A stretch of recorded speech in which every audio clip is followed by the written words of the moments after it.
சிந்தனைக்கு ஆதாரமாக அப்போஸ்தலனாகிய பவுல் எபேசியருக்கு எழுதின நிருபம், த புக் ஆஃப் எபேசியன்ஸ், எபேசியருக்கு எழுதின நிருபம் 5ஆம் அதிகாரம் 22வது வசனம் முதல் 33வது வசனம் வரைக்கும் உள்ள வேத பகுதியை நாம் வாசிக்க கேட்போம். The book of Ephesians chapter 5 verse from 22 to 33 வாசிங்க. மனைவிகளே, கர்த்தருக்கு கீழ்ப்படுகிறது போல உங்கள் சொந்த புருஷருக்கும் கீழ்ப்படியுங்கள். கிறிஸ்து சபைக்கு தலையா இருக்கிறது போல புருஷனும் மனைவிக்கு தலையா இருக்கிறான். அவரே சரீரத்திற்கும் இரட்சகராய் இருக்கிறார். ஆகையால் சபையானது கிறிஸ்துவுக்கு கீழ்ப்படுகிறது போல மனைவிகளும் தங்கள் சொந்த புருஷருக்கு எந்த காரியத்திலேயும் கீழ்ப்படிந்திருக்க வேண்டும். புருஷர்களே, உங்கள் மனைவிகளில் அன்பு கூறுங்கள். அப்படியே கிறிஸ்துவும் சபையில் அன்பு கூர்ந்து தாம் அதை திருவசனத்தை கொண்டு தண்ணீர் முழுக்கினால் சுத்திகரித்து பரிசுத்தமாக்குகிறதற்கும் கரை திரை முதலானவைகள் ஒன்றுமில்லாமல் பரிசுத்தமும் பிழையற்றதுமான மகிமையுள்ள சபையாக அதை தமக்கு முன் நிறுத்தி கொள்வதற்கும் தம்மை தாமே அதற்காக ஒப்பு கொடுத்தார். அந்தபடியே புருஷர்களும் தங்கள் மனைவிகளை தங்கள் சொந்த சரீரங்களாக பாவித்து அவர்களில் அன்பு கூற வேண்டும். தன் மனைவியில் அன்பு கூறுகிறவன் தன்னில் தான் அன்பு கூறுகிறான். தன் சொந்த மாம்சத்தை பகைத்தவன் ஒருவனும் இல்லையே. கர்த்தர் சபையை போஷித்து காப்பாற்றுகிறது போல ஒவ்வொருவனும் தன் மாம்சத்தை போஷித்து காப்பாற்றுகிறான். நாம் அவருடைய சரீரத்தின் அவயவங்களாயும் அவருடைய மாம்சத்திற்கும் அவருடைய எலும்புகளுக்கும் உரியவர்களாயும் இருக்கிறோம். இது நிமித்தம் மனுஷன் தன் தகப்பனையும் தன் தாயையும் விட்டு தன் மனைவியுடன் இசைந்து இருவரும் ஒரே மாம்சமாய் இருப்பார்கள். இந்த ரகசியம் பெரியது. நான் கிறிஸ்துவை பற்றியும் சபையை பற்றியும் சொல்லுகிறேன். எப்படியும் உங்களிலும் அவனவன் தன்னிடத்தில் அன்பு கூறுவது போல தன் மனைவியினிடத்திலும் அன்பு கூற கடவன். மனைவியும் புருஷனிடத்தில் பயபக்தியாய் இருக்க கடவள். கர்த்தருடைய பரிசுத்தமான நாமம் மகிமைப்படுவதாக. ஒரு திருமண ஆராதனைக்கு உரியதான திருமண ஆராதனையில் அதிகமாய் வாசிக்கிறதான ஒரு வேத பகுதி. அநேகருக்கு ஒரு கேள்வி இருக்கலாம், திருமண ஆராதனைக்கு வாசிக்கிறதானே பாஸ்டர் சபைக்கு தேவையா அப்படி கேட்டால், சபைக்கு நிச்சயமாய் தேவையான ஒரு வேத பகுதி. அல்லேலூயா. இந்த நாளில் செய்தியுடைய தலைப்பு ஆசீர்வாதமான குடும்பம் என்கிற தலைப்பில் கர்த்தருடைய வார்த்தையை கொடுக்க பரலோகத்தின் தேவன் அடியேனுக்கு உதவி செய்வாராக. தேவ சமூகத்தில் நாம் யாவரும் ஜபத்தோடு காணப்படுவோம். கர்த்தர் நம்மோடு கூட பேச கர்த்தர் போதுமானவராக இருக்கிறார். அல்லேலூயா. சத்தம் அல்லேலூயா. 2-3 வாரங்களாக இந்த வார்த்தைகள் என்னுடைய இருதயத்தில் ஓடிக்கொண்டே இருந்தது. சபைக்கு சொல்ல வேண்டும் என்று சொல்லி நான் சிந்தித்து கொண்டிருந்தேன். கடந்த வாரத்தில் இந்த வார்த்தையை கொடுக்க வேண்டும் என்று சொல்லி சிந்தித்ததான நேரத்தில் திடீரென ஆண்டவர் ஒரு வார்த்தையை கர்த்தர் மறுபடியுமாய் கொடுத்தார். உங்களை துன்பப்படுத்துகிறவர்களை என்ன பண்ணுங்க, நீங்கள் ஆசீர்வதியுங்கள் என்கிற வார்த்தையை ஆண்டவராகிய தேவன் கொடுத்தார். அந்த வார்த்தையின் மூலமாய் பேசினேன். அநேக சாட்சிகளை கேட்கும்படியாய் கர்த்தர் உதவி செய்தார். Praise the lord. முக்கியமாய் நித்யா அவர்கள் ஒரு மிகப்பெரிய சாட்சி சொன்னாங்க. எனக்கு எலிசபெத் அம்மா ஒரு சாட்சி சொன்னாங்க. ஆண்டவர் நல்லவர். உண்மையாகவே சபையிலே பரிசுத்த ஆவியானவர் நம்மோடு கூட இடைப்படுகிறார். வேத வார்த்தைகள் சாதாரணமானவைகள் அல்ல. மனுக்குலத்திற்கு மனுஷன் எப்படி வாழ வேண்டும், வளர வேண்டும் என்று சொல்லி ஆண்டவராகிய தேவன் பரிசுத்த ஆவியானவர் மூலமாய் நமக்கு கொடுக்கப்பட்டிருக்கிற வார்த்தைகள். ஆகையால் இந்த வார்த்தைகள் நம்முடைய நடைமுறைக்கு பிரயோஜனமுள்ளவைகளாய் காணப்படும்படியாய் ஆண்டவர் நமக்கு கொடுத்திருக்கிற இந்த வார்த்தைகளுக்காய் கர்த்தருக்கு நன்றி செலுத்துவோம். கர்த்தர் தொடர்ந்து கிருபையாய் நடத்துவாராக. அல்லேலூயா. ஒரு ஆசீர்வாதமான குடும்பம் என்று சொல்லி வரும்போது இந்த குடும்பத்திலே மிக முக்கியமானவர்கள் கணவன், மனைவி, பிள்ளைகள். Price the Lord. இது சேர்ந்துதான் ஒரு குடும்பமாக இருக்கு.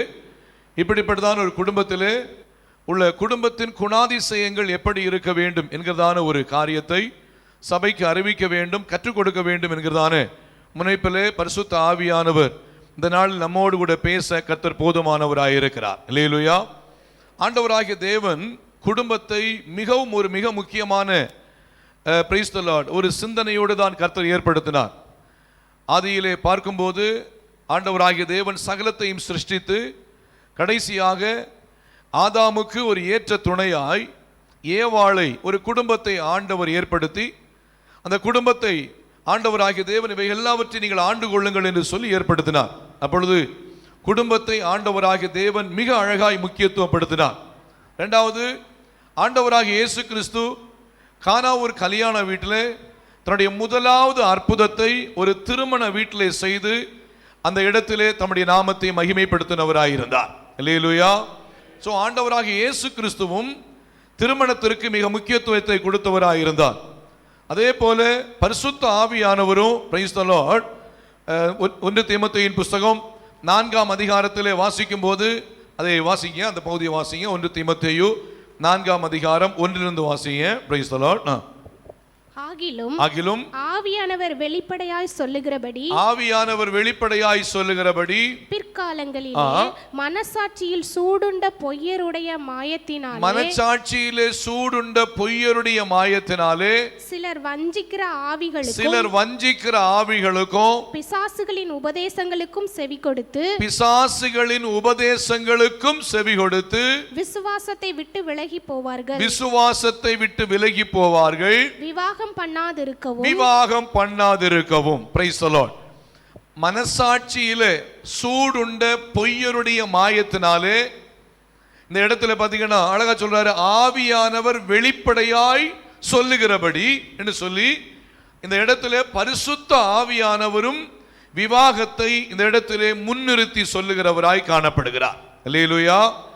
பிதாவாகிய தேவன், ஆண்டவராகிய இயேசு கிறிஸ்து, பரிசுத்த ஆவியானவர் இந்த விவாகத்திற்கு முன்னுரிமை கொடுக்கிறவர்களாய் காணப்படுகிறார்கள். சோ ஆண்டவர் இந்த விவாகத்தை அதிகமாய் முக்கியத்துவப்படுத்தினவராய் காணப்படுகிறார். விவாகத்தினுடைய மிக முக்கியமான நோக்கம், திருமணத்தினுடைய மிக முக்கியமான நோக்கம், ஒன்று, பரிசுத்த சந்ததியை பெற்றெடுக்கும்படியாக ஆண்டவர் விவாகத்தை ஏற்படுத்தினார். இரண்டாவது, பிரைஸ் தி லார்ட், விபச்சார பாவம் தேசத்திலிருந்து முற்றிலுமாய் அழிந்து போக வேண்டும் என்று சொல்லி ஆண்டவராகிய தேவன் இந்த விவாகத்தை ஏற்படுத்தினார். இப்படியாய் காணப்படும் போது ஒரு கணவனுடைய குணாதிசயங்கள் எப்படி இருக்க வேண்டும், ஒரு மனைவியுடைய குணாதிசயங்கள் எப்படி இருக்க வேண்டும், ஒரு குடும்பம் எப்படிப்பட்டதான ஒரு சாட்சி உள்ள குடும்பமாய் வாழ வேண்டும் என்று சொல்லி ஆண்டவருடைய சமூகத்தில் சில காரியங்களை புரிந்து கொள்ள ஆண்டவர் நமக்கு உதவி செய்வாராக. அல்லேலூயா. திருமணத்தை ஏற்படுத்துறது யாரு? கர்த்தர். அப்படிதான் வசனம் வாசிங்க. ஆதியாகமத்தின் புஸ்தகம் 2ஆம் அதிகாரம் 18வது வசனத்தை வாசிங்க. பிரைஸ். ஆதியாகமம் 2ஆம் அதிகாரம் 18வது வசனம் வாசிங்க. பின்பு தேவனாகிய கர்த்தர் மனுஷன் தனிமையாய் இருப்பது நல்லதல்ல, ஏற்ற துணையை அவனுக்கு உண்டாக்குவேன் என்று ஒரு மனுஷனுக்கு ஏற்ற துணையை யார் ஏற்படுத்துறார்? கர்த்தரே ஏற்படுத்துறார். அப்போ திருமணத்தை ஆண்டவராகிய தேவன் ஏற்படுத்தி, இன்னும் சொல்ல போனா ஒரு ஏற்ற துணையை கர்த்தரே ஏற்படுத்துகிறார். அப்போனா ஏற்ற துணை ஏற்படுகிற வரைக்கும் ஒரு தேவ பிள்ளை கர்த்தருடைய சமூகத்தில், பிரைஸ் தி லார்ட், வெயிட் பண்ணி ஜெபத்தோட காணப்பட வேண்டும். அல்லேலூயா. வாலிப பிள்ளைங்களுக்கு, வாலிப பசங்களுக்கு அடிக்கடி நான் சொல்லிக் கொடுக்கிற ஒரு காரியம்தான், ஒரு ஏற்ற துணை ஆண்டவர் உங்களுக்காக ஏற்படுத்துகிற ஒரு ஏற்ற துணை உண்டாகிற வரைக்கும் தேவ சமூகத்திலே ஜெபத்தோடு, ஆண்டவரே எனக்கு எந்த ஒரு ஏற்ற துணையை நீர் ஏற்படுத்துகிறீரோ அது வரைக்கும் நான் தேவ சமூகத்திலே ஜெபத்தோடு ஸ்தோத்திரத்தோடு காணப்படுவேன்னு சொல்லி எந்த ஒரு தேவ பிள்ளை தேவ சமூகத்திலே பொறுமையா இருக்கிறார்களோ அவர்களுக்கு ஏற்ற துணையை கர்த்தர் கொடுத்து அந்த குடும்பத்தை ஆசீர்வதிக்க தேவன் போதுமானவராயிருக்கிறார். அல்லேலூயா. ஏன்னா பெற்றோருக்கு நிறைய கனவுகள் இருக்கும். பெற்றோர் பலவிதமான காரியங்கள், பிள்ளையை வளர்த்துறாங்கன்னா, ஒரு பையனை வளர்த்துறாங்கன்னா பெற்றோருக்கு நிறைய கனவுகள், நிறைய சிந்தனைகள் இருக்கும். Price the Lord. என்ன எதிர்பார்ப்பாங்கன்னா, எங்க பிள்ளையுடைய வாழ்க்கை இப்படி இருக்கணும், என் பிள்ளையுடைய எதிர்காலம் இப்படி இருக்கணும், என் பிள்ளையுடையதான எதிர்காலத்தில் கணவனோ அவர் மனைவியோ வர்றவங்க இப்படிப்பட்ட ஒரு சூழ்நிலையில் இருக்கணும்னு சொல்லி, என் பிள்ளையுடைய திருமணத்தை நான் இப்படி நடத்தணும், என் பிள்ளையுடையதான வாழ்க்கை இப்படி அமைய வேண்டும் என்கிறதான அநேக எண்ணங்கள் பெற்றோருடைய சிந்தனைக்குள்ள இருக்கும். ஆனா அநேக பிள்ளைகள் பெற்றோருடைய வார்த்தைக்கு கீழ்ப்படியாம, பெற்றோருடைய வார்த்தையை சொல்லி கேட்காம, பிரைஸ் தி லார்ட். சில பெற்றோர் நினைப்பாங்க, எங்க பிள்ளையோடதான திருமணம் சபையில வைத்து ரொம்ப அழகாய் விமரிசை நடக்கணும், ரொம்ப சந்தோஷமா நடக்கணும், ஒரு பெரிய மண்டபம் பிடிச்சு எல்லா குடும்பத்தின் மக்களை அழைத்து மிகுந்த அழகா நல்ல சந்தோஷமா விருந்து போட்டு சபையின் மக்களை அழைத்து இப்படியாக ஒரு நல்ல சந்தோஷமா நடக்கணும்னு சொல்லிதான் அநேக குடும்பத்திலே பார்த்தீங்கன்னா அநேக பெற்றோர் அதிகமாய் சிந்திப்பது வழக்கம். ஆனா சில பிள்ளைங்க பார்த்தீங்கன்னா பெற்றோருடைய பேச்சை கீழ்ப்படியாம, பெற்றோருடைய பேச்சுக்கு கேட்காம பார்த்தீங்கன்னா ஏதாவது பையனையோ ஏதாவது பிள்ளைங்களையோ என்ன பண்றாங்க, தன்னுடைய விருப்பத்தின் பிரகாரமாய், சிந்தனையின் பிரகாரமாய், மாமிசீகத்தின் பிரகாரமாய் கூட்டிட்டு போயிட்டு பார்த்தீங்கன்னா அதுலேயும் பயங்கரமா சொல்லுவாங்க. ஒரு சர்ச்சுக்கு முன்னாடி போய் தாலியை கட்டினாங்க பாருங்க. சர்ச்சுக்கு முன்னாடி போய் தாலி கட்டினது ஒரு பெரிய விஷயமா பாருங்க. தொடர்ந்து பார்த்தீங்கன்னு சொல்லுவாங்க, ஒரு கோயிலுக்கு முன்னாடி போய் தாலியை கட்டிட்டாங்க, இல்லை நண்பர்கள் முன்னாடி ஒரு தாலியை கட்டிட்டாங்க. இல்லை, ஆண்டவராகிய தேவன் ஒரு குடும்பத்தை ஏற்படுத்தும் போது, ஒரு குடும்பத்தை குறித்து தேவன் திட்டமிட்டிருப்பாரு என்று சொன்னால், அந்த குடும்பத்தை குறித்து, அந்த பிள்ளைகளை குறித்து ஆண்டவர் நேர்த்தியாய் அழகாய் அந்த காரியங்களை செய்து முடிக்க கர்த்தர் போதுமானவராய் இருக்கிறார். அல்லேலூயா. அதனால் தேவ பிள்ளைகளை புரிந்து கொள்ள வேண்டிய ஒரு காரியம், பிரைஸ் தி லார்ட், திருமணம் என்பது பரலோகத்தின் தேவனால் நிச்சயிக்கப்பட்டதான ஒன்று. தேவன் யாருக்கு யாரை என்று சொல்லி நிச்சயித்திருக்கிறாரோ அவர்களை ஏற்ற துணையாய் கொடுத்து, ஏற்ற ஆசீர்வாதமாய் கொடுத்து அந்த குடும்பத்தை கட்டி எழுப்ப கர்த்தர் போதுமானவராய் இருக்கிறார். ஆகையால் மாம்சீகமாகவோ மனுஷீகமாகவோ ஒரு காலம் சிந்திக்காதபடிக்கு தேவ திட்டத்தின்படி எந்த குடும்பம் சிந்திக்கிறதோ அந்த குடும்பத்தை கர்த்தர் ஆசீர்வதிக்கிறவராய் இருக்கிறார். அல்லேலூயா. சத்தம் அல்லேலூயா. இன்னும் சொல்ல போன அடுத்த பாயிண்ட், பிள்ளைகள் யாரால் வரும் சுதந்திரம்? வசனம் வாசிங்க, 127 சங்கீதம் 4 வசனம் வாசிங்க. Price the Lord. சங்கீதம் 127:4 வாசிங்க. இதோ இதோ பிள்ளைகள் கர்த்தரால் வரும் சுதந்திரம், பிள்ளைகள் கர்த்தரால் வரும் சுதந்திரம், கர்ப்பத்தின் கனி, கர்ப்பத்தின் கனி அவரால் கிடைக்கும் பலன், அவரால் கிடைக்கும் பலன். அப்போ திருமணம் கணவன் மனைவி என்று சொல்லி திருமணமும் பரலோகத்தின் தேவன் நிச்சயிக்கிறவராயிருக்கிறார். பிள்ளைகளையும் ஆண்டவராகிய தேவன் தம்முடைய பிள்ளைகளுக்கு சுதந்திரமாய் கர்த்தர் ஆசீர்வாதமாய் கொடுக்கிறவராயிருக்கிறார். சோ இந்த காலை வேளையில் உன்னை புரிந்து கொள்ள வேண்டிய ஒரு காரியம் என்னவென்றால், ஒரு ஆசீர்வாதமான குடும்பம் கர்த்தருக்குள்ளே கர்த்தருக்கு சாட்சியாய் வளரும் போது அந்த குடும்பத்தை தம்முடைய சித்தத்தின்படி அழகாய் நிலைநிறுத்த நம்முடைய தேவன் போதுமானவராய் காணப்படுகிறார். அல்லேலூயா. ஒரு சாட்சி உள்ள குடும்பத்தை உங்கள் மத்தியிலே சுட்டி காட்ட விரும்புகிறேன். வாசிங்க, லூக்கா எழுதின சுவிசேஷம் 1 அதிகாரம் 5-6 வசனங்களை வாசிங்க. The book of Luke chapter 1 verse 5 and 6 வாசிங்க. யூதேயா தேசத்தின் ராஜாவாகிய ஏரோதின் நாட்களில் அபியா என்னும் ஆசாரிய வகுப்பில் வாசிங்க. சகரியா என்னும் பெயர் கொண்ட ஆசாரியன் ஒருவன் இருந்தான். சகரியா என்னும் பெயர் கொண்ட ஒரு ஆசாரியன் இருந்தான். அவன் மனைவி ஆரோனுடைய குமாரத்திகளில் ஒருத்தி, அவள் பெயர் எலிசபெத். சகரியாவுடைய மனைவியின் பெயர் என்னது? எலிசபெத். எலிசபெத்துடைய கணவனார் பெயர் என்னது? சகரியா. இவர்கள் கர்த்தருடைய ஊழியத்தை செய்கிறவர்கள். வாசிங்க. அவர்கள் இருவரும் கர்த்தரிட்ட சகல கற்பனைகளின்படியே, நான் டீச் பண்ணும்போது சொல்லுவேன் பாருங்க, அவர்கள் இருவரும் குடும்பத்தினர், அவங்க இருவரும் கர்த்தர் இட்ட சகல கற்பனைகளின்படியேயும், கணவனும் மனைவியும் பாருங்க 2 பேரும் ஒற்றுமையா கர்த்தர் இட்ட சகல கற்பனைகளின்படியேயும் நியமங்களின்படியேயும் குற்றமற்றவர்களாய் நடந்து, 2 பேரும் குற்றமற்றவர்களாய் நடந்து தேவனுக்கு முன்பாக நீதியுள்ளவர்களாய் இருந்தார்கள். முதலாவது ஒரு குடும்பம் யாருக்கு முன்பாய் நீதியா இருக்கணும்னு சொன்னா, கர்த்தருக்கு முன்பாய் நீதி உள்ள குடும்பமாய் காணப்பட வேண்டும். அல்லேலூயா. எந்த குடும்பம் கர்த்தருக்கு முன்பாய் நீதி உள்ள, கர்த்தருக்கு முன்பாய் குற்றமற்ற, கர்த்தருக்கு முன்பாய் பரிசுத்தமான, கர்த்தருக்கு முன்பாய் ஜெபிக்கிற, கர்த்தருக்கு முன்பாய் ஒரு ஆத்தும தாகமுள்ள, கர்த்தருக்கு முன்பாய் தேவனுக்கு பயப்படுகிற குடும்பமாய் இருக்கிறதோ அந்த குடும்பத்தை கர்த்தர் அபரிவிதமாய் ஆசீர்வதிக்க கர்த்தர் போதுமானவராய் இருக்கிறார். அல்லேலூயா. வசனம் அழகா சொல்லுது பாருங்க. அவர்கள் இருவரும் யாரெல்லாம்? Price the Lord. சகரியாவும் எலிசபெத்தும், கணவனோ மனைவியும், அவர்கள் இருவரும் கர்த்தர் இட்ட சகல கற்பனைகளின் படியையும், வசனம் என்ன சொல்லுதோ அந்த வசனத்துக்கு ரெண்டு பேரும் கீழ்ப்படுகிறாங்க. அந்த வசனத்துக்கு ரெண்டு பேரும் சாட்சியா இருக்கிறாங்க. வசனம் சொல்லுது பாருங்க. கர்த்தர் இட்ட சகல கற்பனைகளின் படியையும், இரண்டாவது நியமங்களின் படியையும், வசனம் சொல்லுது குற்றமற்றவர்களாய் நடந்து. அல்லேலூயா.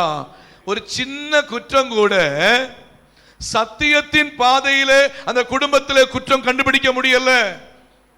ஆவிக்குரிய பாதையிலே அந்த குடும்பத்திலே குற்றம் கண்டுபிடிக்க முடியல. பரிசுத்த பாதையிலே அந்த குடும்பத்துக்கு விரோதமாய் குற்றம் கண்டுபிடிக்க முடியல. குற்றமற்றவளாய் நடந்து தேவனுக்கு முன்பாய் அந்த குடும்பம் நீதி உள்ள குடும்பமாய் இருந்தது. அந்த குடும்பத்தை கர்த்தர் ஆசீர்வதித்தார். இயேசுவை இந்த உலகத்திற்கு வெளிப்படுத்தி காண்பிக்கிற யோவான் ஸ்நானனை அந்த குடும்பத்திலே கர்த்தர் ஆசீர்வாதமாய் கொடுத்து ஒரு மிகப்பெரிய சாட்சியாய் நிலைநிறுத்தினார். அல்லேலூயா. இந்த காலை வேளையிலே ஆண்டவருடைய வார்த்தையை கேட்கிற அருமையான தேவனுடைய பிள்ளைகளே, கணவன் மனைவியாய் காணப்படுகிற தேவ பிள்ளைகளே, குடும்பமாய் காணப்படுகிற தேவ பிள்ளைகளே, ஒன்றை புரிந்து கொள்ளணும். நம்முடைய வாழ்க்கை எப்படி இருக்கிறது? சகரியா எலிசபெத்தை போல கர்த்தர் இட்ட சகல கற்பனைகளின் படியேயும் நியமங்களின் படியேயும் குற்றமற்றவளாய் சாட்சி உள்ளவளாய் காணப்படுகிறோமா? இல்ல ஆண்டவருக்கு பிரியமற்ற சூழ்நிலையில, இன்னும் சொல்ல போன அனனியா சப்பீராளை போல அவர்கள் தேவனுக்கு பிரியமற்ற காரியங்களிலே அவர்கள் ஒற்றுமையா இருந்தார்கள். அவருடைய வாழ்க்கை மிகுந்த கேடு உள்ள நிலைமையிலே காணப்பட்டது. அல்லேலூயா. ஆண்டவருக்கு மகிமை. ஆகையால் இந்த காலை வேளையிலே குடும்பத்தை நேசிக்கிற ஆண்டவர் அவர் என்ன எதிர்பார்க்கிறார்னா, அந்த குடும்பம் குற்றமற்ற, பரிசுத்தமுள்ள, தேவன் விரும்புகிற சாட்சி உள்ள குடும்பமாய் ஒருவருக்கு ஒருவர் விட்டு கொடுத்து, ஒருவரை ஒருவர் மன்னித்து, ஒருவரை ஒருவர் நேசித்து, ஒருவருக்காய் ஒருவர் ஜெபித்து, ஒரு ஐக்கியம் உள்ள குடும்பமாய் ஒவ்வொரு குடும்பமும் காணப்பட வேண்டும் என்று தேவன் விரும்புகிறவராய் இருக்கிறார். அல்லேலூயா.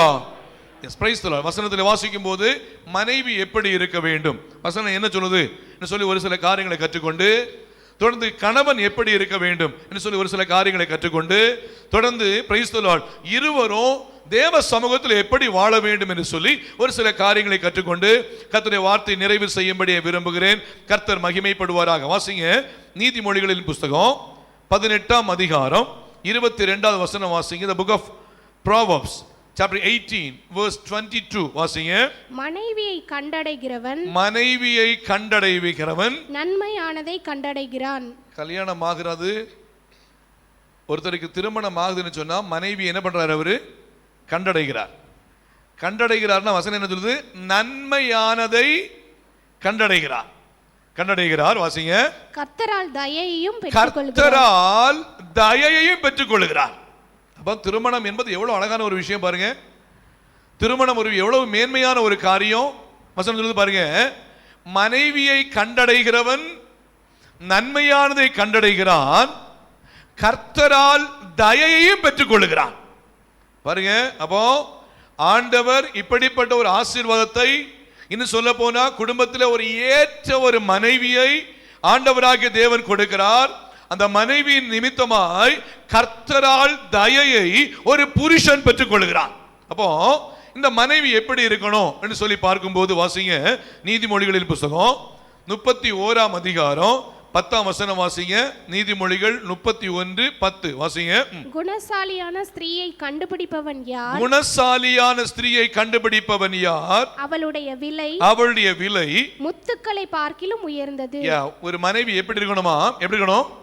ஒரு குணமுள்ள ஒரு ஸ்திரீ, ஒரு நல்ல குணமுள்ள ஒரு ஸ்திரீயாய் மனைவி காணப்படணும்.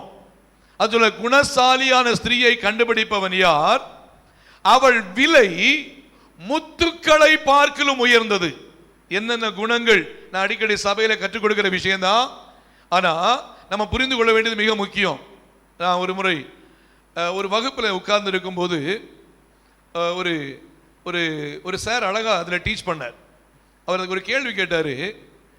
குடும்பத்தில் அதாவது கணவன் மனைவியாய் வாழ்ந்துகிட்டு இருப்பாங்க. கணவன் மனைவியாய் வாழ்ந்துகிட்டு இருக்கும்போது வயோதிப காலத்தில் யார் முதல்ல மரிப்பது நல்லது அப்படி சொல்லி கேட்டார். யார் முதல்ல மரிப்பது நல்லது அப்படி கேட்டார். அந்த கேள்வியை நம்மகிட்ட கேட்டோம்னா வித்தியாசமாக பதில் சொல்லுவோம் அப்படிதானே. ஏன்னா நம்ம யாருமே மரிப்பதற்கு என்ன பண்ண மாட்டோம், ஆயத்தம் இல்லை.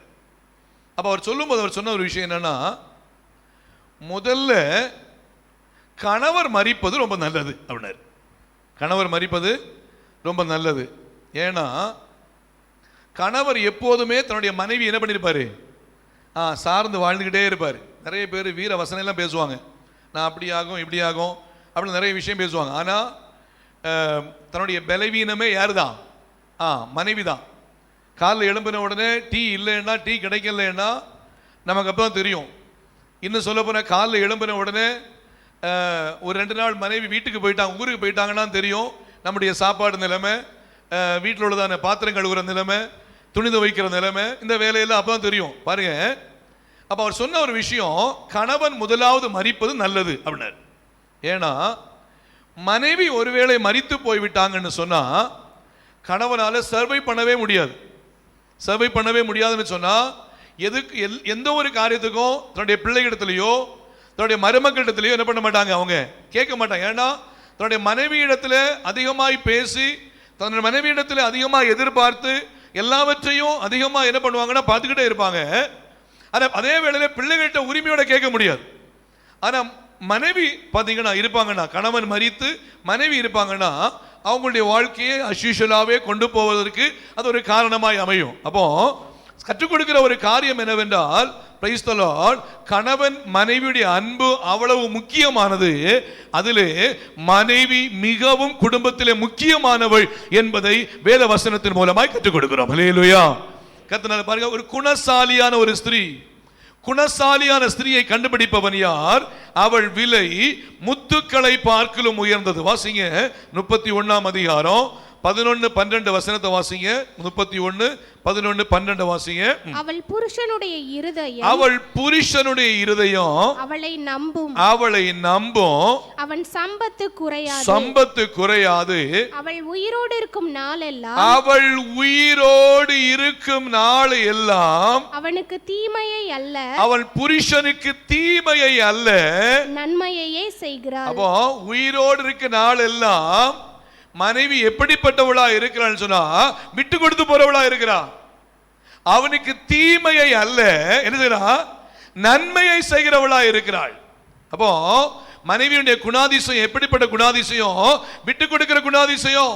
சரி பரவாயில்ல போட்டோம், இந்த ஒரு சின்ன ஒரு பிரச்சனை தானே, சரி பரவாயில்ல போட்டோம், இந்த ஒரு சின்ன ஒரு விஷயம் தானே, பரவாயில்ல போட்டோம். பாருங்க, விட்டு கொடுக்கிற, அவள் உயிரோடு இருக்கும் நாளெல்லாம் தன் புருஷனுக்கு தீமையை அல்ல நன்மையே செய்கிறவளா இருக்கிறாள். அப்போது ஒரு மனைவி என்பவள் தன்னுடைய வாழ்க்கையில புருஷனுக்கு எப்போதும் நன்மை செய்கிறவளாய், விட்டு கொடுக்கிறவளாய், அந்த குடும்பத்தை கட்டி எழுப்புவதற்கு எவ்வளவு பிரயாசப்பட முடியுமோ அந்த பிரயாசத்தோடு செயல்பட வேண்டிய பொறுப்பு அந்த மனைவிக்குள் இருக்கிறது என்பதை தேவ பிள்ளைகள் மறந்து போய்விடக்கூடாது. அல்லேலூயா. இன்னும் தொடர்ந்து வாசிங்க 31ஆம் அதிகாரம் 15ஆம் வசனம் வாசிங்க. 31-15 வாசிங்க. இருட்டோடே எழுந்து, மனைவி எப்ப எழும்பணும்? அடிக்கடி பாச சொல்ற விஷயம் தான். மனைவி ஒரு குணமுள்ள ஒரு மனைவி, ஒரு குணசாலியான ஒரு மனைவி எப்ப தூக்கம் எழும்புவாங்க? எப்ப எழும்புவாங்க? இருட்டோட ஒரு 8 மணிக்கு. அப்படியா? காலையில் இருட்டோடு 8 மணிக்கு எழும்புவாங்க.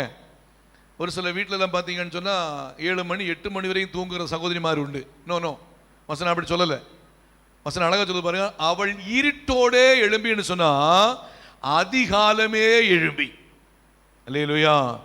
அதிகாலமே எழும்பி. வசனம் சொல்லுது, அவள் இருட்டோடே எழுந்து வாசிங்க, தன் வீட்டாருக்கு ஆகாரம், தன் வீட்டாருக்கு ஆகாரம் கொடுக்கிறான்னு சொன்னா காலமே அதிகாலமே எழும்பி சமைக்க வேண்டிய பொறுப்பு, ஆகாரத்தை ப்ரிப்பேர் பண்ண வேண்டிய பொறுப்பு, ஃபுட்டை ப்ரிப்பேர் பண்ண வேண்டிய பொறுப்பு யாருக்கு இருக்கு? மனைவிக்கு இருக்கு. இன்னும் சொல்ல போன ஒரு குணசாலியான ஸ்திரீக்கு இருக்கு. இப்ப காலம் மாறி போச்சு. இருட்டோடு புருஷன் எழும்பி ஆகாரம் சமைக்கிற காலகட்டங்கள் வந்து விட்டு நினைக்கிறேன். ஆனா வசனம் மாறல. வசனம் அப்படிதான் இருக்கு. பாருங்க, ஒரு குணமுள்ள ஒரு ஸ்திரீ, ஒரு குணசாலியான ஸ்திரீயுடைய சுபாவம், அவர்கள் முதலாவது செய்கிற காரியம் பாருங்க, தன்னுடைய குடும்பத்தை நல்ல முறையிலே கட்டி எழுப்புகிறவளா இருக்கிறாள். இரண்டாவது, இருட்டோடு எழுந்து தன் வீட்டாருக்கு ஆகாரம் சமைக்கிறவளாய் காணப்படுகிறாள். இல்ல வீட்டாருக்கு சமைத்து உணவு கொடுக்கிறவளாய் காணப்படுகிறாள். அப்ப அதிகாலமே எழும்பி தன்னுடைய அன்றாட கடமைகளை செய்து ஜெபித்து அதிகாலமே எழும்பி ஒரு குடும்பத்தை பொறுப்பாய் கவனிக்க வேண்டிய பொறுப்பு யாருக்கு இருக்குன்னா மனைவிக்கு இருக்கிறது என்பதை வேதம் நமக்கு அழகாய் கற்றுக் கொடுக்கிறது. அல்லேலூயா. Price the Lord. கை வலிக்குது, கால் வலிக்குது, தலை வலிக்குது, மூக்கு வலிக்குதுன்னு சொல்லிட்டு அந்த இடத்துல எந்த ஒரு சாக்கு போக்கு சொல்லாம காலமே எழும்பி பிரைஸ் தி லார்ட் ஒரு குணசாலியான ஸ்திரீயாய் தேவ நாமத்தை மகிமைப்படுத்த வேண்டியது ஒரு குடும்பத்தினுடைய சகோதரனுடைய கடமை என்பதை தேவ பிள்ளைகள் மறந்து போய்விடக் கூடாது. அநேக குடும்பங்கள்ல ஏன் பிரச்சனை வருது? அநேக குடும்பங்கள்ல ஏன் சமாதானம் இல்லை? அநேக குடும்பங்களில் ஏன் பிரச்சனை வருதுன்னு சொன்னா இந்த காரியங்களை நடைமுறைக்கு கொண்டு வராதனாலதான். பாருங்க, நடைமுறைக்கு கொண்டு வராதனால இந்த காரியங்கள் பிரச்சனைக்குள்ளே கடந்து வருது. ஒரு முறை ஒரு கவுன்சிலிங், ஒரு ஃபேமிலி கவுன்சிலிங்ல அநேக நாட்களுக்கு முன்பு நான் உட்கார்ந்து இருக்கும்போது, அதாவது அந்த கவுன்சிலிங்ல சொன்னதான நாங்கள் விசாரிச்சோம், பையன்கிட்ட விசாரிச்சோம், பிள்ளைகிட்ட விசாரிக்கிறோம். விசாரிக்கும் போது பையன் சொல்றான், பாஸ்டர் எந்த வேலையினாலும் என்னதான் பாஸ்டர் செய்ய சொல்றான் அப்படின்னாப்ல. எந்த வேலையினாலும் யாரும் செய்யணும்? என்ன வேலைப்பா செய்யறான்னு கேட்டா, பாத்திரம் கழுவுறேன் பாஸ்டர். காலையில் எழும்பினோன்னு டீ போட்டு பெட் காஃபி நான் யாருக்கு கொடுக்கணும்? என் ஒய்ஃபுக்கு கொடுக்கணும். அதுக்கப்புறம் காய்கறி எடுத்துலாம் கட் பண்ணி என்ன பண்ணணும்? ரெடி பண்ணி வைக்கணும். அதுக்கப்புறம் என்ன துணி என்ன வாஷிங் மிஷினில் இருக்கும், அதை தூக்கி என்ன பண்ணணும்? நான் போடணும். அப்படி சொன்ன உடனே அடுத்து அவன் சொல்றான், பாஸ்டர் நான் தான் பாஸ்டர் தப்பு பண்ணிட்டேன். ஏன்னா திருமணமான புதுசுல அவ டீ போடுறேன்னு சொன்னா, நான் என்ன பண்ணல, நான் உனக்கு குவாலிட்டியான டீயை போட்டு தரேன் அப்படின்னு சொல்லிட்டு நான் என்ன பண்ணேன்னா போய் சூப்பரா டீயை போட்டு கொடுத்தேன். ஒரு நாள், 2 நாள், 3 நாள் கொடுத்த உடனே இனி டீயை போடுன்னு சொன்ன உடனே அவ சொன்ன, நீங்க தான் குவாலிட்டியா டீயை போடுறீங்க, நீங்களே என்ன பண்ணுங்க நீங்க. இப்ப யாருடைய மிஸ்டேக் ஆச்சு? நம்ம ஆள் பண்ண மிஸ்டேக் தான்.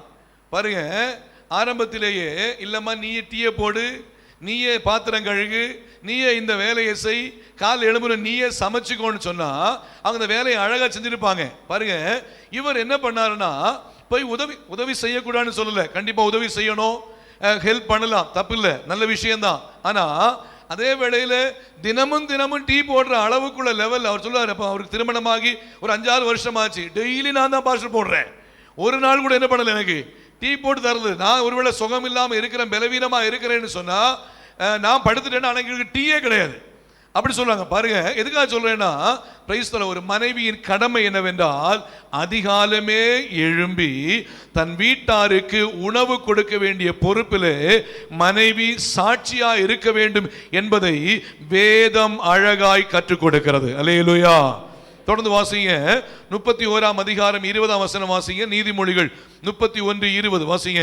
சிறுமையானவர்களுக்கு தன் கையை திறந்து, சிறுமையானவர்களுக்கு, ஏழ்மையான இருக்கிறவர்களுக்கு தன் கையை திறந்து, ஏழைகளுக்கு தன் கரங்களை நீட்டி, ஏழைகளுக்கு மனைவி ஆர் குடும்பத்தினுடைய குடும்ப ஸ்திரீ ஆர் குணசாலியான ஸ்திரீ தன் கரத்தை நீட்டுகிறாள்.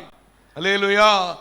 ஏழைகளுக்கு உதவி செய்கிற காரியத்திலே குடும்பத்திலே அந்த சகோதரி ஆர் மனைவி மிக முக்கியமாய் செயல்பட வேண்டும் என்று வேதம் அழகாய் கற்றுக் கொடுக்கிறது.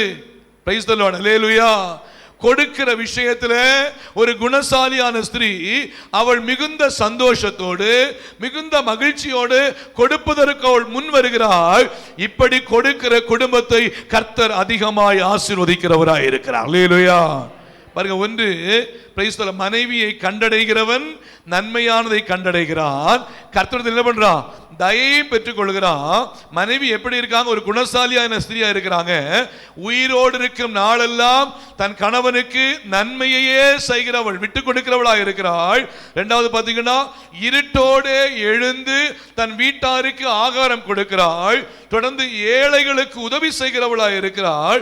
26ஆம் வசனம் வாசிங்க. Price the Lord. 26. தன் வாயை ஞானம் விளங்க தன் திறக்கிறாள். வாயை என்ன பண்றா? ஞானம் விளங்க. சொன்னது புரியுதா உங்களுக்கு? தன் வாயை என்ன பண்றா?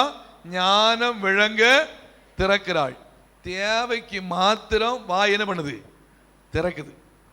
தேவை இல்லாத நேரம் வாய் என்ன பண்ணாது? திறக்காது.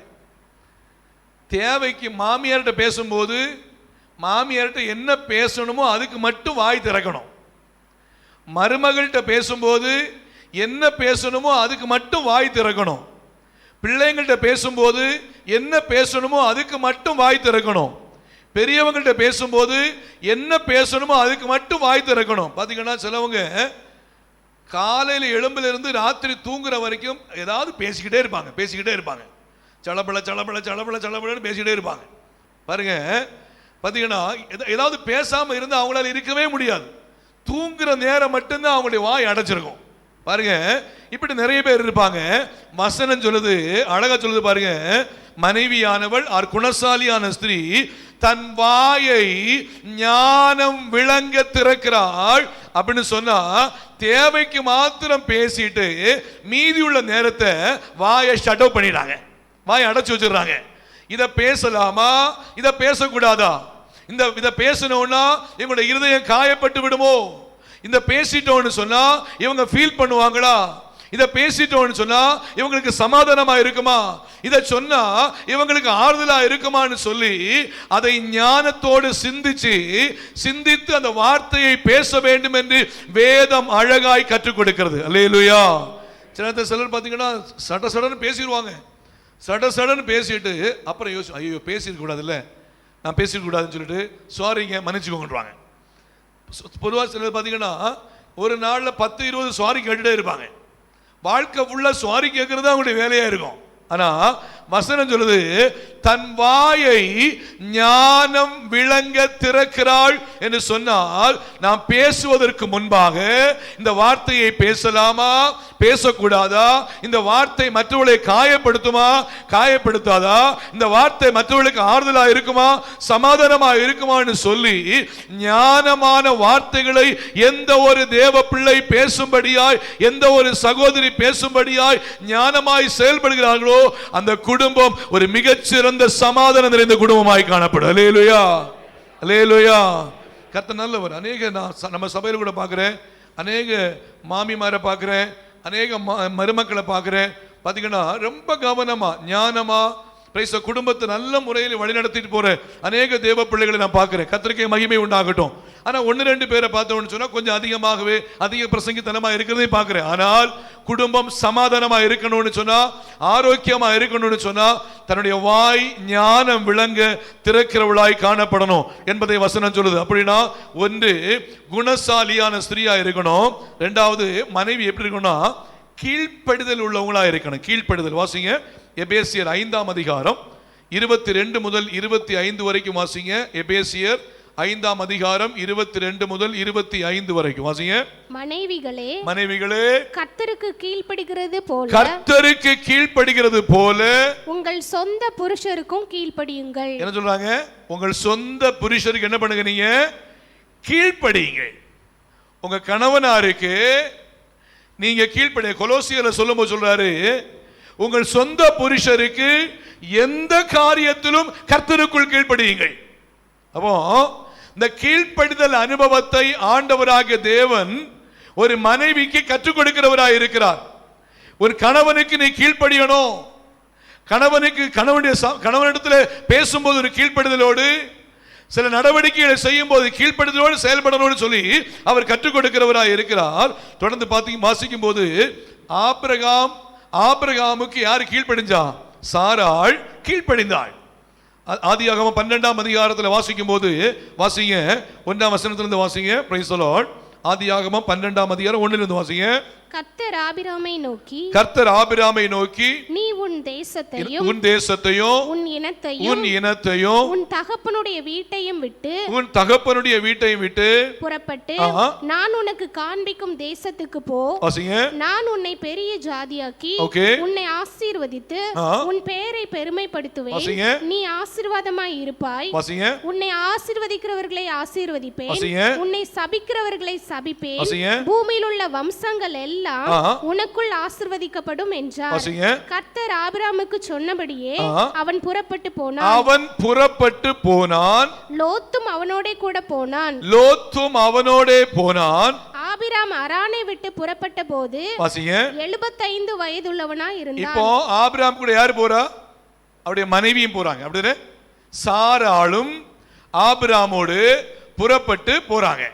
இப்போ ஆபிரகாம் சொல்றாரு, ஆண்டவர் என்கிட்ட சொல்றாரு, சாராட்ட சொல்றாரு, ஆமா ஆண்டவர் என்கிட்ட சொல்றாரு, உன் தேசத்தையும் உன் இனத்தையும் உன் தகப்பன் வீட்டையும் விட்டு புறப்பட்டு நான் காண்பிக்கும் தேசத்துக்கு போன்னு சொல்லியிருக்காரு.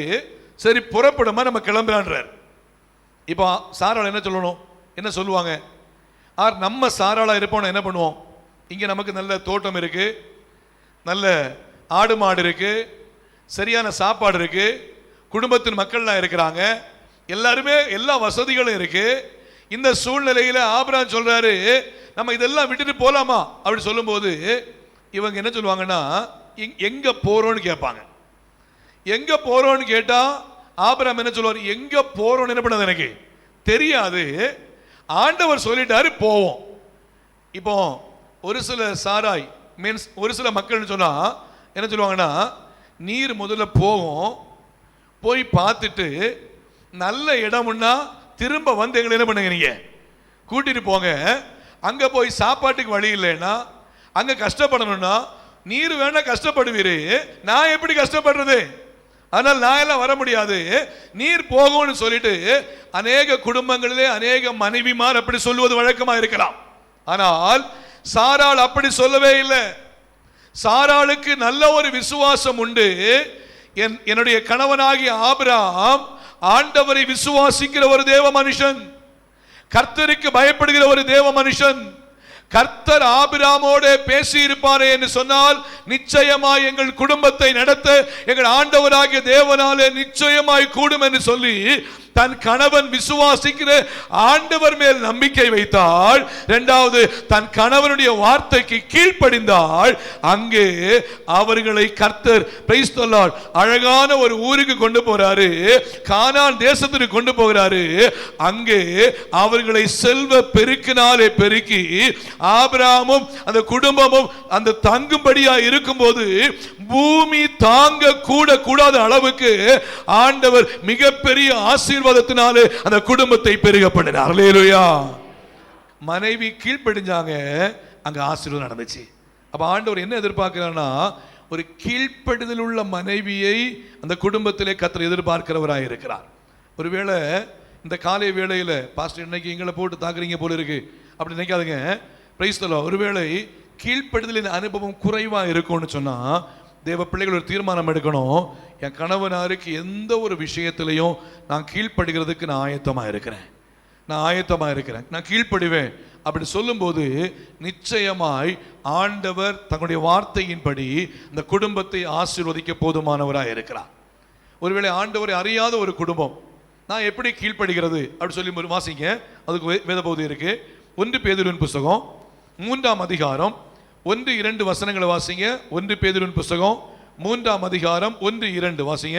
அந்தபடி மனைவிகளே உங்கள் சொந்த புருஷருக்கு கீழ்ப்படிந்திருங்கள். அப்பொழுது அவர்களில் யாராவது திருவசனத்திற்கு கீழ்ப்படியாதவர்களாய் இருந்தால், பாருங்க, உங்களுடைய கணவனார் திருவசனத்திற்கு கீழ்ப்படியாதவராய் இருந்தால், இன்னும் சொல்ல போனா ரட்சிக்கப்படாதவராய் இருந்தா, சபைக்கு வராதவராய் இருந்தா, இயேசுவை ஏற்றுக்கொள்ளாதவராய் இருந்தா, பரிசுத்த வாழ்க்கைக்கு வாழாதவராய் இருந்தா, ஞானஸ்நான சத்தியம் கீழ்ப்படி கேட்காதவராயிருந்தா, பாருங்க, திரு வசனத்திற்கு கீழ்ப்படியாதவராக இருந்தால், வாசிங்க, பயபக்தியோடு கூடிய உங்கள் கற்புள்ள நடக்கையை உங்கள் சாட்சி உள்ள வாழ்க்கை. அல்லேலூயா. அங்கதான் ரொம்ப முக்கியம். நீங்கள் கீழ்ப்படிதலோடு அந்த கணவனாருக்கு முன்பாக ஒரு சாட்சி உள்ள வாழ்க்கை வாழுங்க. அந்த ரட்சிப்பின் அனுபவத்தை நீங்கள் வெளிப்படுத்தி காண்பீங்க. உங்களுடைய பேச்சு ரட்சிப்பை வெளிப்படுத்தி காண்பிக்கட்டும். உங்களுடைய நடவடிக்கைகள் அந்த ரட்சிப்பை வெளிப்படுத்தி காண்பிக்கட்டும். உங்களுடைய ஒவ்வொரு செயல்பாடுகளும் அந்த ரட்சிப்பை வெளிப்படுத்தி காண்பிக்கட்டும். நாம் ஆண்டவரை அறிந்த தேவ பிள்ளைகள் என்பதை அந்த கணவனாருக்கு முன்பாக வெளிப்படுத்தி காண்பீங்க. சாட்சியுள்ள கற்புள்ள நடக்கையை காண்பித்து, வாசிமா, போதனையின்றி மனைவிகளின் நடக்கைகளினாலேயே ஆதாயப்படுத்திக் கொள்ளப்படுவார்கள். அப்போ கணவனாருக்கு முன்னாடி மனைவி, ஒருவேளை ரட்சிக்கப்படாத கணவனார், ஆண்டவரை அறியாத கணவனார், இயேசுவை விசுவாசிக்காத கணவனார் இருப்பாங்கன்னு சொன்னா, உங்களுடையதான நல் நடக்கை, மனைவியின் சாட்சி உள்ள ஒரு வாழ்க்கை, அந்த வாழ்க்கையை இவர் பார்த்து, பாருங்க, இவர் சொல்லணும், என் மனைவி முன்னாடி ரொம்ப பேசுறவளா இருந்தா, ரொம்ப சண்டை போடுறவளா இருந்தா, ரொம்ப கெட்ட வார்த்தை பேசுறவளா இருந்தா, ரொம்ப அடிக்கிறவளா இருந்தா, ரொம்ப இப்படிப்பட்ட வாழ்க்கை வாழ்ந்தவளா இருந்தா, ஆனா இயேசு சாமியை இவள் ஏற்றுக்கொண்ட பின்பு, இயேசுவை ஏற்றுக்கொண்ட பின்பு இவளுடைய வாழ்க்கை அப்படியே மாறிச்சு. ஒரு சாட்சி உள்ள வாழ்க்கை வாழ்ந்துகிட்டு இருக்கிறா. அதனால நானும் இந்த இயேசுவை ஏற்றுக்கொள்வேன் என்று சொல்லி போதனையின்றி சொன்னா, திரும்ப திரும்ப சர்ச்சைக்கு வாங்க, ஜெபம் பண்ணுங்க, பைபிள் வாசிங்க, அதை பண்ணுங்க, இதை பண்ணுங்கன்னு சொல்ல வேண்டிய அவசியமே இல்லை. இவங்களுடைய நல்ல வாழ்க்கை, சாட்சி உள்ள வாழ்க்கை, இவங்களுடைய உண்மை உள்ள வாழ்க்கை, பரிசுத்தம் உள்ள வாழ்க்கை, கர்த்தருக்கு பயப்படுகிற வாழ்க்கை, இவர்களை கணவனை கர்த்தருக்கு நேராய் கொண்டு வரும் என்பதை இந்த இடம் அழகாய் கற்றுக் கொடுக்கிறது. அல்லேலூயா, அல்லேலூயா. அப்போ ஒரு மனைவியினுடைய சுபாவம் எப்படி இருக்கணும் என்கிற விஷயத்தில் அதிகமாய் பார்க்கும்போது, ஒரு குணசாலியாய் காணப்படணும். இரண்டாவது, கீழ்ப்படிதல் உள்ளவளாய் காணப்பட வேண்டும். அல்லேலூயா. இரண்டாவதாக பார்க்கும்போது, ஒரு கணவனின் குணாதிசயம் எப்படி இருக்க வேண்டும்? கணவனுடைய குணாதிசயம் வாசிங்க. எபேசியர்கள் நிருபம் 5ஆம் அதிகாரம் 25ஆம் வசனம் வாசிங்க. எபேசியர் 5:25 வாசிங்க. புருஷர்களே உங்கள் மனைவிகளில் அன்பு கூறுங்கள். என்ன பண்ண சொல்றாரு? உங்கள் மனைவிகளில் அன்பு கூறுங்கள். இது நான் ஒரு கவுன்சிலிங்கில் உட்காரும் போது, பாஸ்டர், அந்த மனைவி சொல்றாங்க, பாஸ்டர் எனக்கு ஒன்றும் வேணாம் பாஸ்டர், என்கிட்ட அன்பா மட்டும் இருந்தா போதும் பாஸ்டர். என்ன சொல்றாங்க? என்கிட்ட அன்பா மட்டும் இருந்தா போதும். வசனம் அழகா சொல்லுது, புருஷர்களே உங்கள் மனைவிகளில் எப்படி இருக்க நீங்க அன்பு கூறுங்கள். பாருங்க, உண்மையான மாயமற்ற பரிசுத்தமான அன்பை உங்களுடைய மனைவிக்கு காண்பிக்க வேண்டும், வெளிப்படுத்த வேண்டும் என்று வேதம் அழகாய் நமக்கு கற்றுக் கொடுக்கிறது. அல்லேலூயா. எப்படிப்பட்ட அன்பு பாருங்க? உண்மையான, பரிசுத்தமான, மாயமற்ற உண்மையான அன்பை கணவன் மனைவிக்கு வெளிப்படுத்தி காண்பிக்க வேண்டும். வாசிங்க, அது எப்படி உண்மையான அன்புன்னு சொன்னா, 1 கொரிந்தியரின் புத்தகம் 13ஆம் அதிகாரம் 4ஆம் வசனத்திலிருந்து வாசிங்க. 1 கொரிந்தியர், the book of 1 Corinthians chapter 13 verse from 4 வாசிங்க. அன்பு நீடிய சாந்தமும். இந்த அன்பு எப்படி இருக்குமா? மனைவி கிட்ட காண்பிக்கிற அன்பு எப்படிப்பட்ட சாந்தம் உள்ள அன்பா இருக்கணும்? நீடிய சாந்தம். எவ்வளவு சாந்தமா போக முடியுமோ, எவ்வளவு அட்ஜஸ்ட் பண்ணி போக முடியுமோ, எவ்வளவு பொறுமையா போக முடியுமோ, எவ்வளவு விட்டு கொடுத்து போக முடியுமோ, நீடிய சாந்தமோ வாசிங்க. தயவும் உள்ளது. அன்புக்கு பொறாமை இல்லை. இந்த அன்புக்கு பொறாமை இல்லை. அன்பு தன்னை புகழாது. இந்த அன்பு என்ன பண்ணாது? தன்னை என்ன பண்ணாது? புகழாது. மனைவிக்கு முன்னாடி தன்னை புகழ வேண்டிய அவசியம் இல்ல. பாருங்க, உண்மையான அன்பு காண்பிக்கிற ஒரு மனுஷன் தன்னை புகழ்ந்து கொண்டு இருக்க மாட்டான். அன்பு தன்னை புகழாது. வாசிங்க. இருமாப்பா இராது. அயோக்கியமானதை செய்யாது. அப்ப உண்மையான அன்பு காண்பிக்கிற கணவன் மனைவிக்கு முன்பாய் அயோக்கியமானது என்ன பண்ண மாட்டாங்க? செய்ய மாட்டாங்க. அயோக்கியமானதுன்னு சொன்னா யோக்கியத்துக்கு மாறானது அயோக்கியம். யோக்கியத்துக்கு மாறான காரியம், அயோக்கியமான காரியத்தை உண்மையான அன்பு காண்பிக்கிற கணவன் செய்ய மாட்டார். அயோக்கியமத்தை செய்யாது, தற்பொழிவை நாடாது, சினமடையாது. சினமடையாதுன்னா என்னது? சினமடையாதுன்னா உண்மையான அன்புள்ள கணவனார் மனைவிட்டு என்ன பண்ண மாட்டாங்க? கோவப்பட மாட்டாங்க. அப்பா பாஸ்டர் இப்போதான் எங்களுக்கு ரொம்ப நல்லா சொல்றீங்க பாஸ்டர். இதுவரைக்கும் நாங்கள் என்ன பண்ணோம், எங்களை தான் போட்டு தாக்குறீங்கன்னு நினைச்சிட்டு இருந்தோம். இப்போதான் சொல்றீங்க பாருங்க. உண்மையான அன்புள்ள கணவனார் என்ன பண்ண மாட்டாங்க? சினம் அடைய மாட்டாங்க. சினம்னா கோபப்பட மாட்டாங்க. சில கணவன்மாருக்கு மனைவியை பார்த்தா தான் என்ன வந்துடும்? கோபம் வந்துடும். சில கணவன்மாருக்கு மனைவியை கண்டாலும் எங்கிருந்து கோபம் வருதுன்னே தெரியாது, கோபம் வந்துடும். சினம் அடையாது. வாசிங்க. தீங்கு நினையாது. மனைவியை பார்த்தா என்ன பண்றது? உண்மையான கணவனார் தீங்கு நினைக்கவே மாட்டாங்க. தீங்கு நினையாது. அநியாயத்தில் சந்தோஷப்படாமல். அநியாயத்தில் சந்தோஷப்படாமல். சத்தியத்தில் சந்தோஷப்படும். சத்தியத்தில் சந்தோஷப்படும். அடுத்து வாசிங்க. சகலத்தையும் தாங்கும். உண்மையான அன்புள்ளவங்க தன் மனைவி என்ன சொன்னாலும் என்ன பண்ணுவாங்க? என்ன சொல்லுவாங்க? தாங்கும். சகலத்தையும் தாங்கும். உண்மையான அன்பு சகலத்தையும் தாங்கும். வாசிங்க. சகலத்தையும் விசுவாசிக்கும். சகலத்தையும் நம்பும். சகலத்தையும் சகிக்கும். இந்த அன்பைதான், இந்த உண்மையான அன்பைதான் மனைவியினிடத்திலே கணவன் காண்பிக்க வேண்டும் என்று வேதம் அழகாய் கற்றுக் கொடுக்கிறது. அல்லேலூயா.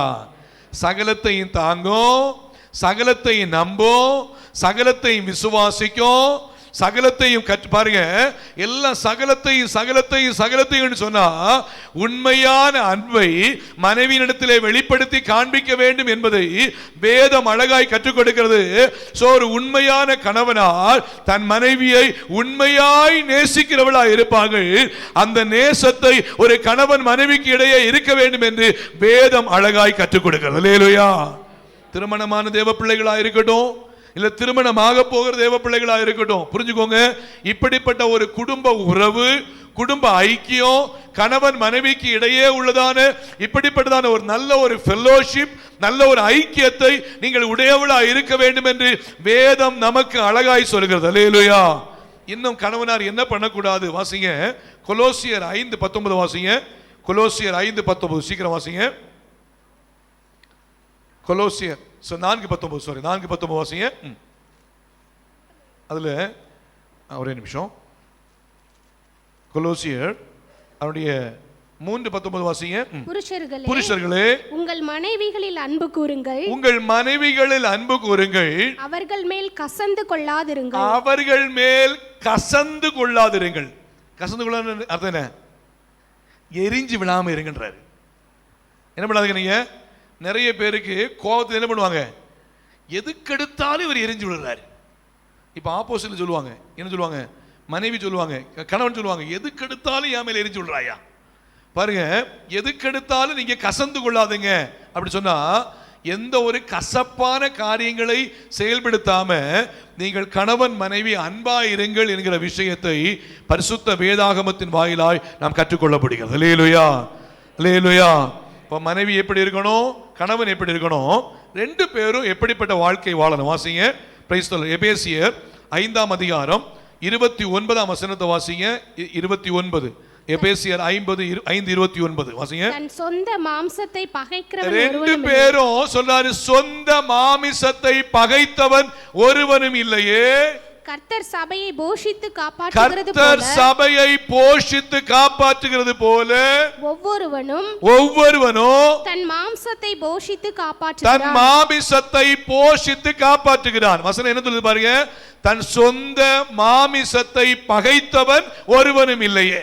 இப்போ ஒரு பேப்பர் ஸ்டாப்பர் என்கிட்ட இருக்கு. இந்த பேப்பர் ஸ்டாப்பர் எனக்கு இது பேப்பரை ஸ்டாப் பண்றதுக்காக வைத்திருக்கிறதான ஒரு பொருள். எனக்கு கோவம் வந்துச்சுன்னு சொன்னா நான் இந்த பேப்பர் ஸ்டாப்பரை எடுத்து என் மண்டை அடிப்பேனா, மண்டை அடிச்சு உடைப்பேனான்னு கேட்டா நோ, நான் என்ன பண்ண மாட்டேன். ஏன்னா அடிச்சா யாருக்கு வலிக்கும்? எனக்கு வலிக்கும். அடுத்தது பேப்பர் ஸ்டாப்பர் எடுத்தோ ஒரு கல் எடுத்தோ நான் அடிச்சேன்னா எனக்கு வலிக்கும். அதனால நான் என்ன அடிக்க மாட்டேன். ஏன்னா வசனம் சொல்லுது, தன் சொந்த மாம்சத்தை பகைத்தவன் ஒருவனும் இல்லையே. அர்த்தம் என்னன்னா, இருவரும் ஒரே மாம்சமா இருக்கிறாங்க. அப்படிதானே? வாசிங்க, தொடர்ந்து வாசிக்கும் போது 31 வசனம் வாசிங்க, 31 செகண்ட் பார்ட் வாசிங்க. இது நிமித்தம் மனுஷன் தன் தகப்பனையும் தன் தாயையும் விட்டு தன் மனைவியுடன் இசைந்து இருவரும் ஒரே மாம்சமா இருக்கிறார்கள் என்று சொன்ன அர்த்தம் என்னன்னா, கல்லை எடுத்து கையெடுத்து கட்டை எடுத்து தன்னை அடிக்காதது போல, தன்னை அடிச்சா தனக்கு வலிக்கும் இல்ல, அதே போல இருவரும் ஒரே மாம்சமா இருக்கிறதுனால கணவன் மனைவியை கை எடுத்தோ கட்டை எடுத்தோ கல் எடுத்தோ அடிக்க கூடாது என்பதுதான் இதில் கற்றுக்கொள்கிறோம். அல்லேலூயா.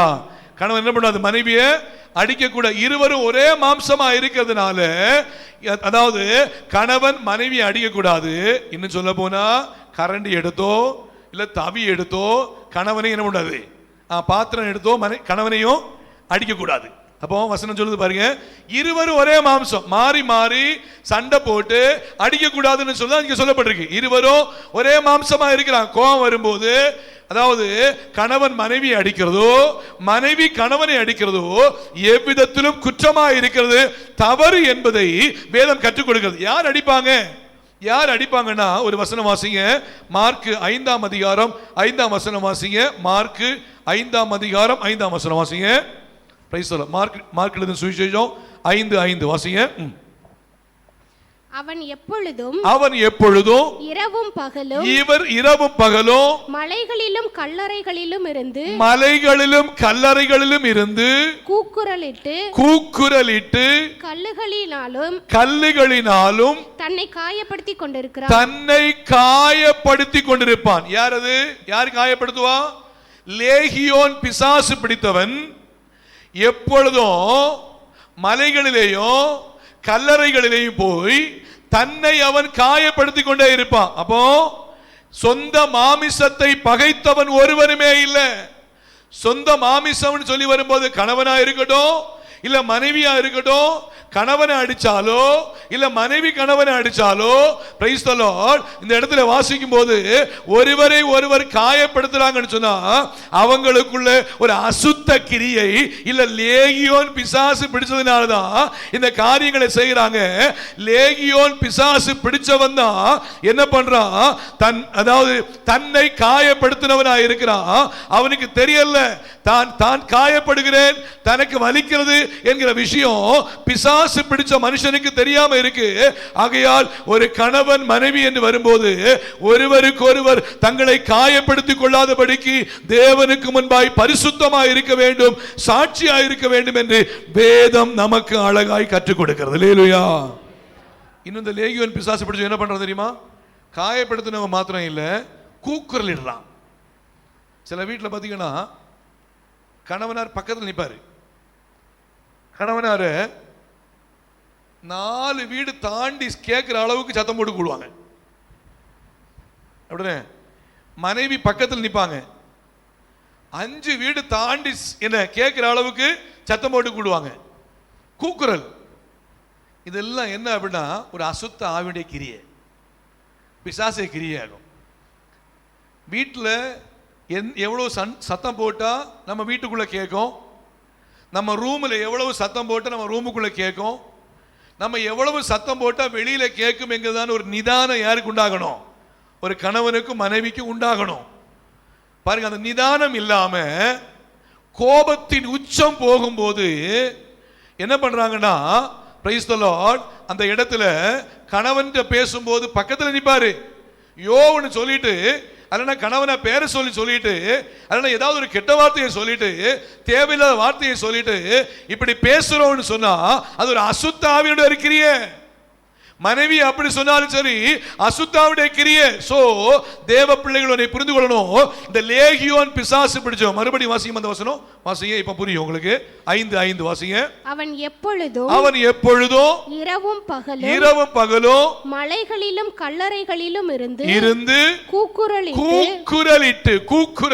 அப்படின்னு இருக்கு. கூக்குரலிட்டுன்னு சொன்னா நம்ம வீட்டுக்குள்ள பேசினா எது வரைக்கும் கேட்கும் நமக்கு தெரியும். அப்படியே இந்த ரூம்ல இருந்து அடுத்த ரூமுக்குள்ள பேசணும்னு சொன்னா எவ்வளவு வாலியத்தை கூட்டினா நமக்கு கேட்கும்னு தெரியும். ரூமுக்கு உள்ளேயே உட்கார்ந்து இருந்தா எவ்வளவு வாலியத்தை கூட்டினா கேட்கும் நமக்கு தெரியும். ஆனா நிறைய பேர் வீட்டில் இருந்து 5வது வீடு கேட்கிற வரைக்கும் பேசுவாங்க. தான் வீட்டில் போடுறது கெட்ட வார்த்தை எங்க கேட்கும்? 5வது வீடு தாண்டி போற வரைக்கும் கேட்கும்.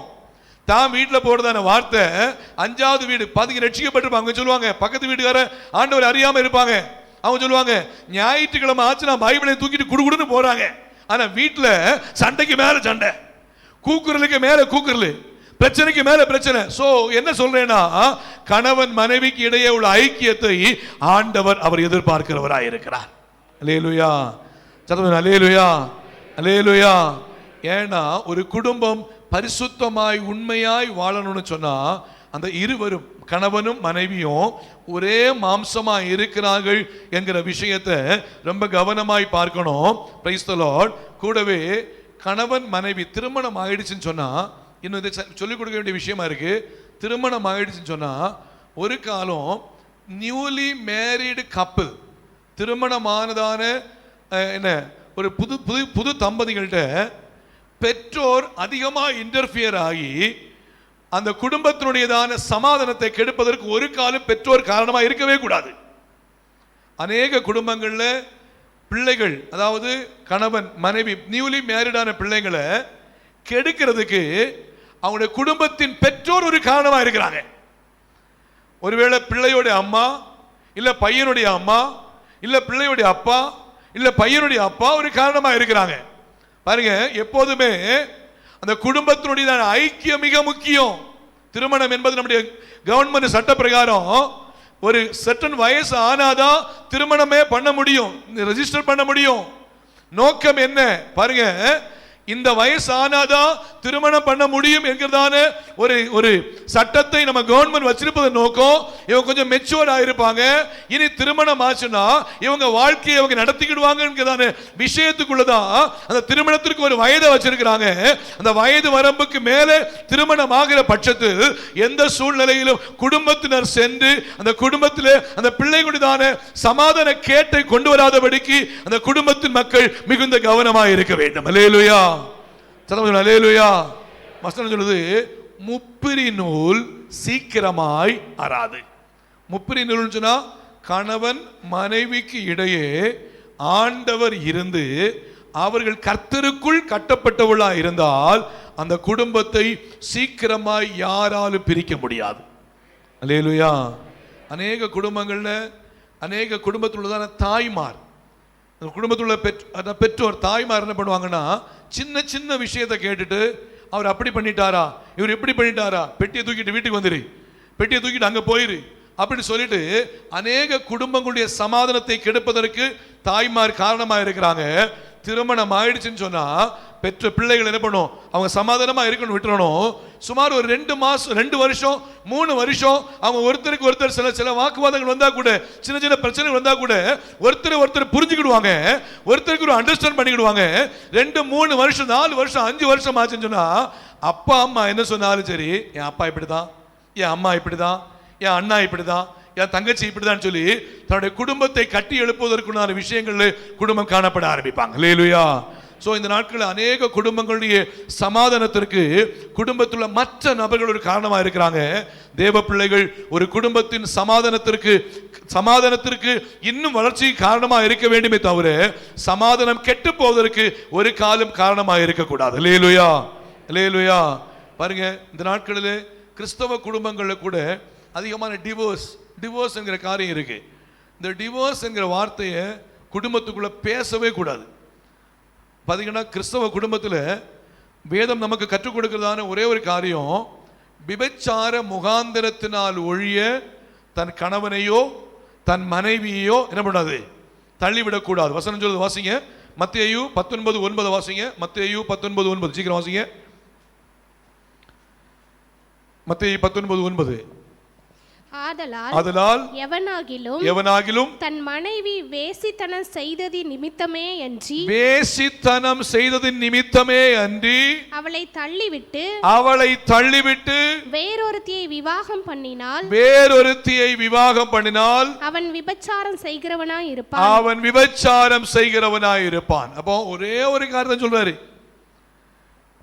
வேசித்தன முகாந்திரத்தினால் ஒழிய தன் மனைவியையோ தன் கணவனையோ தள்ளிவிடக்கூடாது.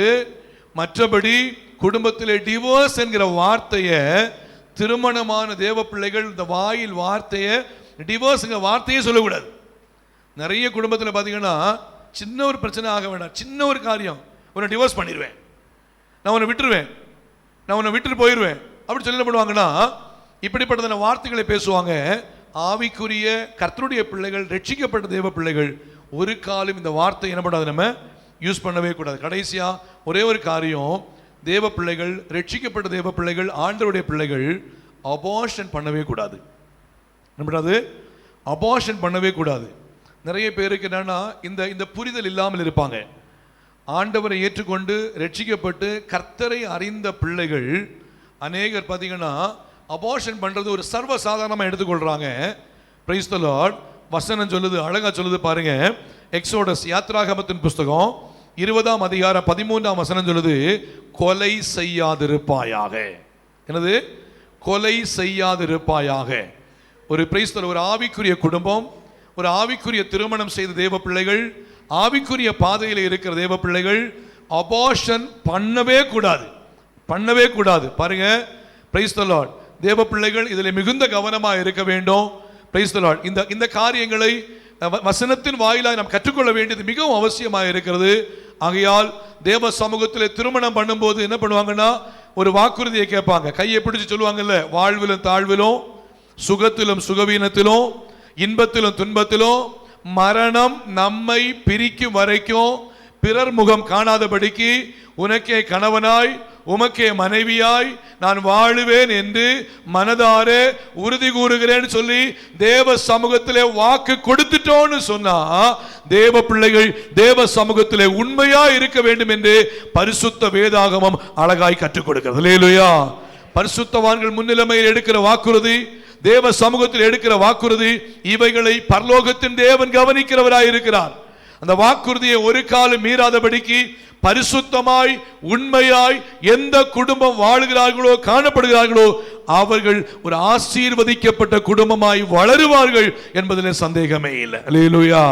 இந்த காலை வேளையிலே ஆண்டவருடைய பிள்ளைகளாகிய நம்முடைய வாழ்க்கையில நாம் அநேக சத்திய வார்த்தைகளை கற்றுக்கொண்டிருக்கிறோம். ஒரு குடும்பம் எப்படி இருக்க வேண்டும், குடும்பத்திலே மனைவி எப்படி இருக்க வேண்டும், கணவன் எப்படி இருக்க வேண்டும், திருமணமான பின்பு இருவரும் ஒரே மாம்சமா இருக்கிறார்கள் என்கிற விஷயத்தில் நாம் எப்படி இருக்க வேண்டும். நிச்சயமாய் டிவோர்ஸ் என்கிற வார்த்தை ஒரு குடும்பத்துக்குள்ள காணப்படவே கூடாது. அபோர்ஷன் என்கிற வார்த்தை குடும்பத்துக்குள்ள, ஒரு ஆவிக்குரிய தேவ பிள்ளைகளுடைய குடும்பத்தில் காணப்படவே கூடாது என்பதை தேவ பிள்ளைகள் புரிந்து கொண்டு கர்த்தருக்கு முன்பாய் சாட்சியாக இருப்போம். கர்த்தருக்கு முன்பாய் ஒரு உண்மை உள்ள குடும்பமாக இருப்போம், ஒரு பரிசுத்தம் உள்ள குடும்பமாக இருப்போம், சாட்சி உள்ள குடும்பமாக இருப்போம்.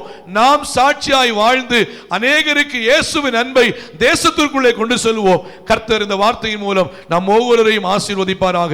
எல்லாரும் ஜெபிப்போம். எல்லாரும் தலைகளை தாழ்த்தி ஆண்டவருடைய சமூகத்தில் ஒப்பு கொடுப்போம். ஆண்டவர் நம்மோடு கூட இடைப்படுகிறவராய் இருக்கிறார். Praise the lord. ஹல்லேலூயா. அநேக நாட்களாக இந்த செய்தியை கொடுக்கணும்னு சொல்லி நான் ஏவப்பட்டுக்கிட்டே இருந்தேன். ஆண்டவர் இந்த நாளிலே கொடுக்கும்படியாய் உதவி செய்திருக்கிறார். அருமையான தேவனுடைய பிள்ளைகளே, கர்த்தர் கிருபையாய் நம்மோடு கூட பேசி இருக்கிறார். நம்முடைய ஒரு சாட்சியுள்ள வாழ்க்கையை நாம் வாழ வேண்டும் என்றே தேவன் எதிர்பார்க்கிறவராய் இருக்கிறார். ஒரு ஆவிக்குரிய குடும்பம் ஒரு ஆசீர்வதிக்கப்பட்ட குடும்பமாய் காணப்படணும்னு சொன்னா ஒரு கணவன் மனைவி, பிரைஸ் தி லார்ட், பிள்ளைகள் எப்படி இருக்க வேண்டும் என்று சொல்லி நாம் கற்றுக்கொள்ளும்படியாய் கர்த்தர் உதவி செய்திருக்கிறார். ஆண்டவரே, கேட்ட வசனத்தின்படி நான் சாட்சியாய் வாழ எனக்கு உதவி செய்யுங்க. கேட்ட வசனத்தின்படி உண்மையாய் ஜீவிக்க எனக்கு உதவி செய்யுங்க. கேட்ட வசனத்தின்படி பரிசுத்தமாய் வாழ எனக்கு உதவி செய்யுங்க. ஆண்டவரே ஸ்தோத்திரம். ஹல்லேலூயா. கேட்ட வசனத்தின்படி என்னுடைய வாழ்க்கையை நான் மாற்றிக்கொள்ள எனக்கு உதவி செய்யுங்க. கேட்ட வசனத்தின்படி என்னுடைய வாழ்க்கை கர்த்தருக்கு முன்பாய் பிரியமாய் இருக்க எனக்கு உதவி செய்யுங்கன்னு சொல்லி தேவ சமூகத்தில் ஒப்பு கொடுப்போம். கர்த்தர் நம்மை கிருபையாய் நடத்துவாராக. எல்லாரும் ஜெபிப்போம். மகா கிருபையும் இரக்கமும் வல்லமையும் நிறைந்த எங்கள் அன்பின் பரலோக பிதாவே, இந்த காலை வேளையில் உம்முடைய நாமத்தை நாங்கள் உயர்த்துகிறோம். கர்த்தாவே, ஆண்டவராகிய தேவன் நீர் எங்களோடு கூட இருந்து செய்து வருகிற மகத்துவமான காரியங்களுக்காய் நன்றி ஆண்டவரே.